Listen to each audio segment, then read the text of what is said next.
Hypovolemic shock is one of the most critical emergencies in medicine, especially when it results from massive hemorrhage due to trauma. It is defined as a state of tissue hypoperfusion caused by a significant decrease in circulating blood volume, triggering a pathophysiological cascade that compromises cellular oxygenation and endangers life. In polytrauma, it is the most frequent cause of hemodynamic deterioration and carries high mortality if not detected and treated early. Diagnosis requires immediate clinical assessment.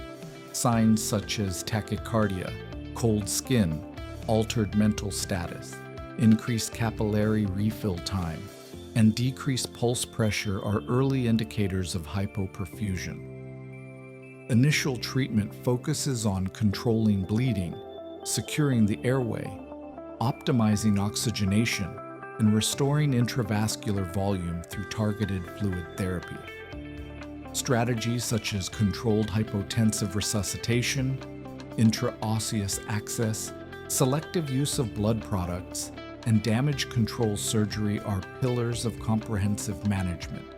The approach demands speed and scientific precision, determining when to limit crystalloids to avoid dilutional coagulopathy, interpreting lactate or the shock index, and administering tranexamic acid within the appropriate therapeutic window require expert judgment.